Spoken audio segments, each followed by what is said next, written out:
despite the obvious oddities. I was new to the labs, having been fascinated by the many species that roam the Earth. So naturally, when I found out there was an entire organization dedicated to researching the world's creatures, I had to jump on board. But of course, it wasn't quite the fantasy dream job I had imagined it to be.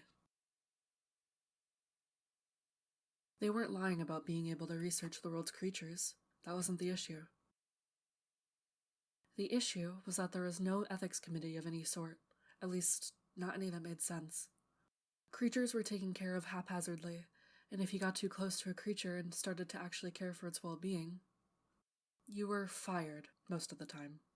I tried my hardest to still contribute some meaningful amount of care to these creatures, especially since most of them were completely harmless. It turns out that I wasn't at all alone in my feelings. A fellow researcher by the name of Lillian had quickly taken notice of my doings, and rather than question my actions, she instead joined me. Soon, we were both watching each other's backs, making sure neither got noticed by the higher-ups. Until, of course, Lillian got a little overzealous. It was described as indecent conduct involving numerous creatures. What it meant, and if it was true or not, was something I'd never be able to figure out, as she was already gone by the time I heard the news. I still had an idea of it, though, as she did spend quite a bit of time with certain creatures. To say it had put me in a sour mood was quite the understatement. I was prepared to up and leave myself. That is, I would have if I hadn't heard the other news. Apparently, they found some sort of potted plant just beginning to sprout in Lillian's office. It would have been overlooked if it weren't for the abnormal coloration of the sprout, along with Lillian having anything living in her office to begin with. In an uncharacteristic act of mercy, Jer let the plant remain, now treating it as one of the research subjects. Naturally, that would be the only act of mercy he'd show. Rather quickly, it went right back to the half-neglect that was rampant throughout the lab. This time, though, I wouldn't allow that to happen again, regardless if I had lost my partner in crime.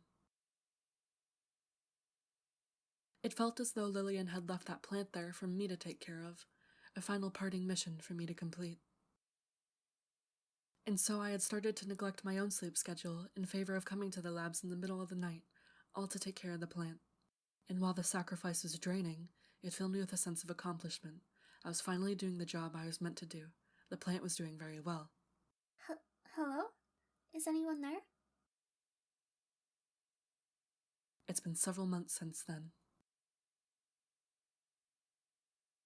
And to say the plant had grown rather quickly into something unexpected was an understatement, to say the least. Hey, Pia. Oh, hi, Miss Nora. Her name was Pia, as was my suggestion.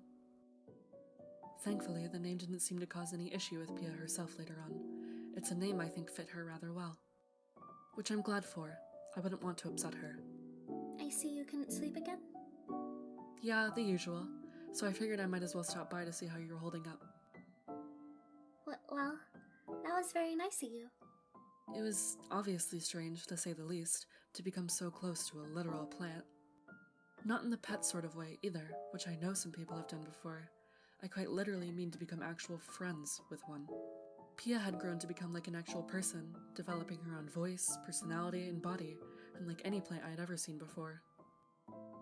And as much as I hated it, I seemed to be one of the only people to actually acknowledge her as such. Miss Nora? Yes, Pia? Can I get some water, please? Huh?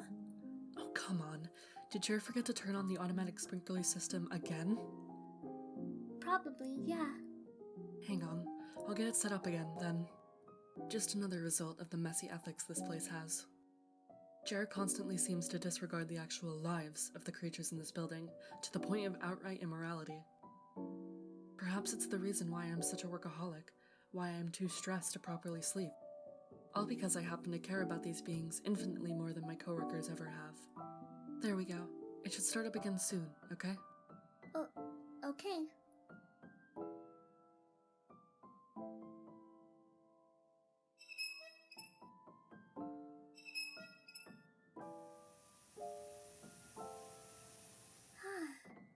That feels way better. That bad, huh? How long has it been since your last watering? I don't really know how to tell time well. The big hand was looking right, and the small hand was looking down. So since about 6 p.m.?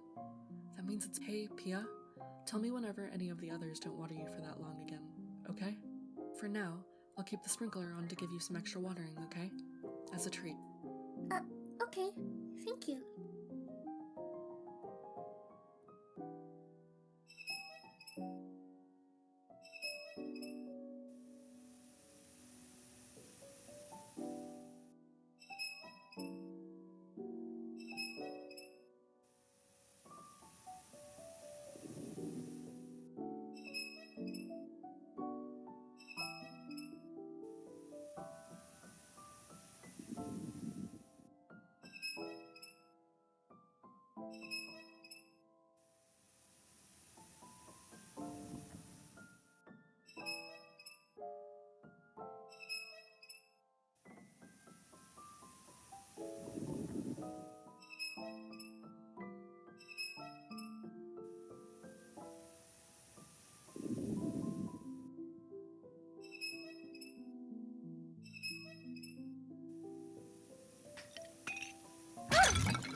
With that final bit of expansion on her end, I finally managed to shut off the sprinkler. She seemed disappointed, obviously, but I couldn't let that get to me. I had to wrap things up. I think I might have to take you home with me for tonight. The others can worry about you for the time being, as if they'd actually care about one of our subjects anyway. I grabbed Pia, who was significantly heavier than I ever thought she could be, and tucked her under my lab coat, just in case. I left the lab soon after that, and brought her to my home. Little did I know that I was more right than I wanted to be. The lab was concerned for a single day about her disappearance, and it was quickly over at the day after.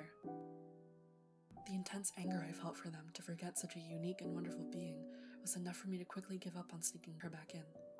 She didn't deserve that treatment from anyone. So I kept her at my own home, and took care of her to the best of my abilities. Who knew things like that would turn into how they are currently? From that first ever fateful day, to her being my wife now.